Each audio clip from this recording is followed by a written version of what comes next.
السلام علیکم ناظرین کرام، نئی ویڈیو میں آپ کو خوش آمدید کہتے ہیں۔ آج ایک ہی دن میں 2 سے 3 بڑی زبردست خبریں آئی ہیں۔ عمران خان کے لیے ایک بڑے سکون کی بات یہ ہے کہ ان کی اہلیہ بشریٰ بی بی رہا ہو چکی ہیں، اور یہ خبریں آ رہی ہیں کہ شاید عمران خان کی بہنیں بھی جلد رہا ہو جائیں گی، کل یا پرسوں۔ لیکن ظاہر ہے کہ وہ جب تک رہا نہیں ہو جاتی ان خبروں پر یقین نہیں کیا جا سکتا۔ یہ عمران خان کے لیے بڑے سکون کی بات ہے۔ عمران خان جیل میں جس طرح کی سختیاں اور تکلیفیں برداشت کر رہے ہیں، اگر زرداری اور نواز شریف نے ایسی تکالیف برداشت کی ہوتی تو یقین مانیں کہ ایک دن کے اندر اندر ان لوگوں نے اپنی ساری دولت لکھ کے قومی خزانے میں جمع کروا دینی تھی۔ لیکن کیونکہ کمپنی کے جرنیلوں کے ذاتی مفادات ہوتے ہیں اور قومی خزانہ صرف انہوں نے لوٹنا ہوتا ہے، بھرنا نہیں ہوتا، اس لیے یہ کام کبھی نہیں ہوا۔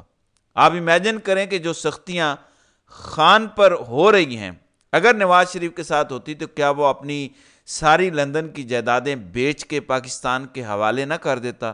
جو چوری شدہ جائیدادیں ہیں وہ آرام سے کر دیتا۔ اگزامپل آپ کو دے رہا ہوں۔ تو عمران خان کے لیے آج کچھ سکھ کا سانس ہے، وہ اپنے لیے تکلیف برداشت کر رہے ہیں۔ ان سے ملاقات بھی ہوئی ہے، آپ کو بتاتا ہوں کہ اس میں کیا ہوا ہے۔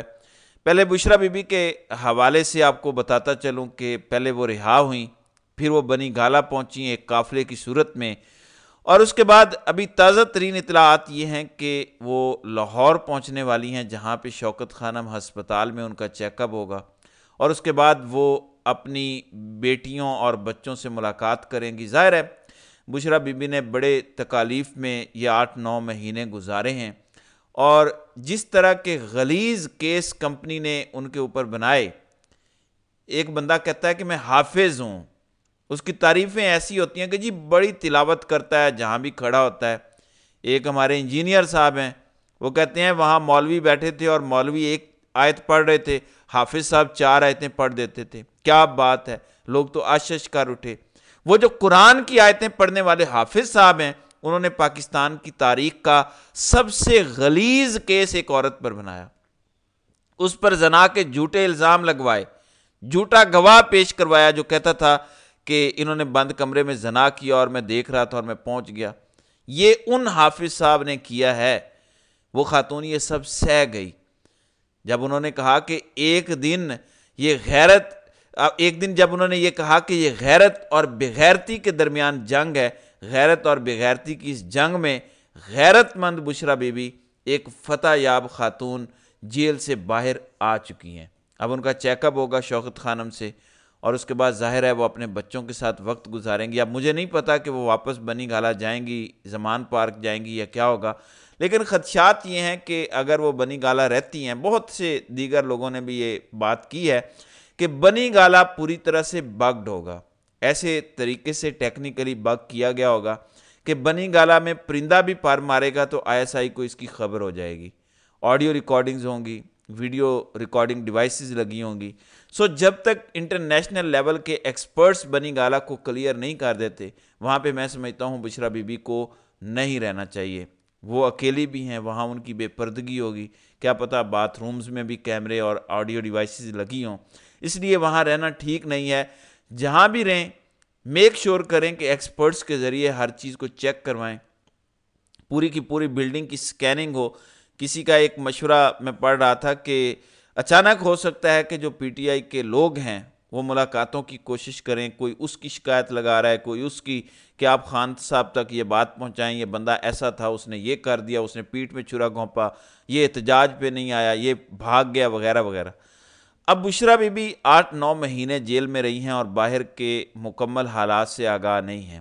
ان کو ان چیزوں سے دور رہنا چاہیے، اور کسی بھی سیاسی بندے نے ملاقات کی کوشش بھی کی یا بات بھی کی تو اس سے دور رہیں، تو یہ ان کے لیے بہتر ہے، اور عمران خان کے لیے بھی، کیونکہ عمران خان کو جو بھی چیزیں پہنچیں گی بشریٰ بی بی کے ذریعے وہ بہت اہمیت کی حامل ہوں گی، اور وہ کریکٹ انفارمیشن پہنچنی چاہیے۔ اس کے لیے آپ خود کو تھوڑا سا وقت دیں، حالات کو خود سمجھیں، اور وہ سمجھنے کے لیے آپ کو کچھ وقت چاہیے، کچھ ہفتے لگیں گے۔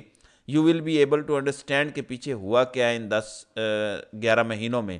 سیاست سے تو ویسے بھی بشریٰ بی بی کا تعلق نہیں ہے، تو وہ سیاسی معاملات میں نہیں پڑیں گی، لیکن ذاتی شکایتیں ہو سکتا ہے کہ لوگ کریں۔ بہرحال بشریٰ بی بی لاہور پہنچ گئی ہیں، لیکن جو تشویشناک چیز آئی ہے وہ جیل سے ہے۔ آج عدالت نے آرڈر دیا، اعجاز اسحاق خان جو جج ہیں اسلام آباد ہائی کورٹ کے، انہوں نے کہا کہ عمران خان کو 3 بجے میری عدالت جب خالی ہوگی پیش کیا جائے اور یہاں پہ ان کے وکلاء سے میٹنگ کرنے دی جائے۔ انہوں نے یہ آرڈر دیتے ہوئے کہا کہ مجھے پتہ ہے آپ عمل نہیں کریں گے، لیکن کم از کم میں آرڈر دوں گا اور عدالتی کارروائی کا اسے حصہ ضرور بناؤں گا۔ پھر ایسا ہوتا ہے کہ اچانک کانپیں ٹاکتی ہیں کچھ لوگوں کی اور وہ عمران خان کی ملاقات کروا دیتے ہیں ان کے 3 وکلاء سے۔ اس میں فیصل چودھری جو فواد چودھری کے بھائی ہیں وہ ہوتے ہیں، سلمان اکرم راجہ ہوتے ہیں اور شعیب شاہین ہوتے ہیں۔ اس کے بعد فیصل چودھری اور شعیب شاہین باہر آ جاتے ہیں، لیکن سلمان اکرم راجہ کی 1 on 1 عمران خان سے ملاقات ہوتی ہے۔ اب وہ کیسی ملاقات ہوگی ظاہر ہے وہ سلمان اکرم راجہ باہر آ کر بتا سکتے ہیں۔ اب فیصل چودھری نے کیا کہا یہ ذرا سنیں۔ 6/8 کے سیل میں 24 گھنٹے لاک کیا جاتا ہے، صرف 1.5 گھنٹے کے لیے ان کو پنجرا کھلتا ہے، یہ ورڈ ہے ان کے، اور ان کو باہر نکالا جاتا ہے۔ کوئی ایکسرسائز نہیں کرنے دی گئی، بجلی چلی گئی، 14 گھنٹے وہ اندھیرے میں اکیلے بیٹھے رہے۔ اس کو کہتے ہیں ٹارچر انٹرنیشنل لاز کے مطابق۔ اس کے ساتھ ساتھ کوئی ایکسیس ان کی بیگم صاحبہ کی نہیں جو کہ ساتھ اسی جیل پریمیسز میں تھیں، ان سے ملاقات نہیں کی گئی، سو مچ ہو کہ ان کی بیل کی خبر تک نہیں دی گئی۔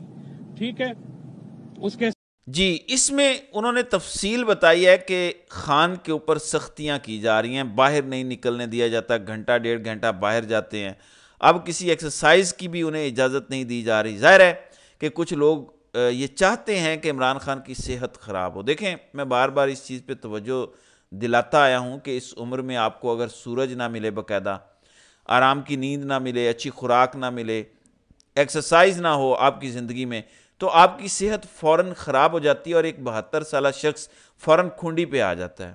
تو یہ کرنے کی اس وقت کمپنی کوشش کر رہی ہے۔ لوگ جو کہتے ہیں نا کہ کوئی بات نہیں، وقت ہے، کر لیں گے احتجاج، وقت کم ہے، کیونکہ جس طرح کا یہ کام کر رہے ہیں عمران خان کی صحت کو یہ ناقابل تلافی نقصان پہنچا رہے ہیں، کیونکہ ایک ایج کے بعد جو نقصان ہو جاتا ہے وہ ریورس نہیں ہوتا۔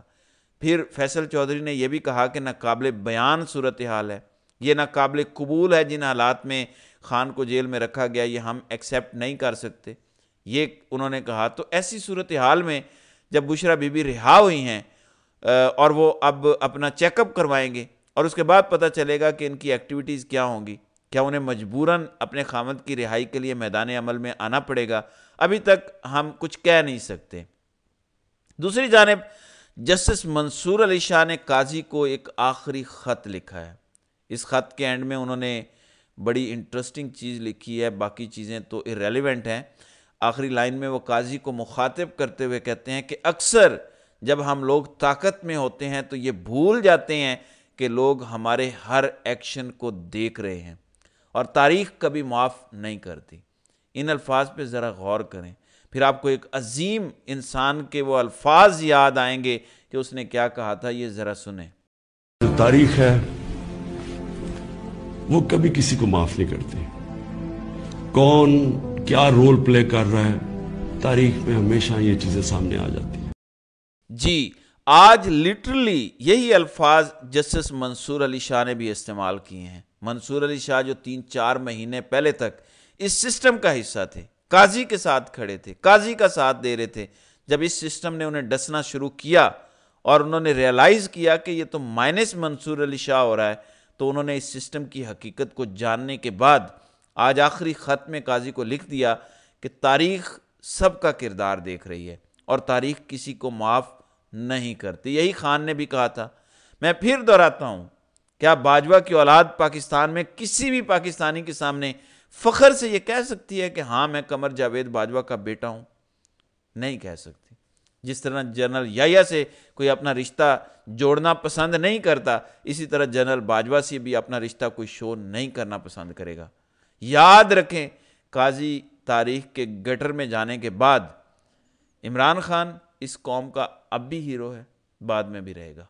یاد رکھیں کہ قاضی صاحب کی نسلیں قاضی کے نام سے اپنا تعارف کروانے سے شرمائیں گی۔ عمران خان کو 25 کروڑ لوگ اپنا ہیرو قرار دیں گے اور آنے والی نسلیں اسے عظیم رہنما کے طور پر یاد رکھیں گی۔ آنے والی نسلیں تھوکا کریں گی جب قاضی صاحب کا نام آیا کرے گا. میں آپ کو بتا رہا ہوں انہوں نے وہ ظلم اور جبر کیا ہے.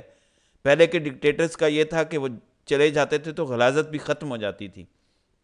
یہ شخص وہ کھلواڑ کر گیا ہے آئین کے ساتھ کہ اس کے جانے کے بعد بھی یہ 26ویں آئینی ترمیم کی تباہی پھیلتی جائے گی. 26ویں آئینی ترمیم کے بعد کسی کو سمجھ نہیں آ رہا کہ جوڈیشل کمیشن کیسے بننا ہے, سپریم جوڈیشل کونسل کی کیا حیثیت ہوگی. اس پر وزارت قانون بتا رہی ہے کہ کیسے ہوگا. وزارت قانون کا کیا اختیار ہے؟ آئین کی تشریح تو سپریم کورٹ کرتی ہے یا وفاقی آئینی عدالت کرے گی. وزارت قانون کیسے آئین کی تشریح کر سکتی ہے؟ لیکن ہمارے ملک میں یہ بھی ہو رہا ہے کیونکہ آئین میں اتنے فلاز آ گئے ہیں جو انہوں نے آئینی ترمیم کی ہے. تو یہ اس وقت صورتحال ہو چکی ہے. ایک وزارت قانون سپریم کورٹ کو احکامات دے رہی ہے, قانون کی تشریح بتا رہی ہے. یہیں سے آپ اندازہ لگا لیں کہ اس ترمیم کے ذریعے پاکستان میں جو تباہی مچائی گئی ہے وہ آئندہ آنے والے دنوں میں کتنی خطرناک اور تباہ کن ہو جائے گی. میں اتنا ہی کہہ سکتا ہوں. بہرحال کیا کچھ کہا گیا ہے اس پر انشاءاللہ اگلی ویڈیو میں بات کریں گے. تو ناظرین کرام, آپ کی اس ویڈیو کے حوالے سے کیا رائے ہے؟ آپ اپنی رائے کا اظہار کامنٹ سیکشن میں ضرور کیجیے گا.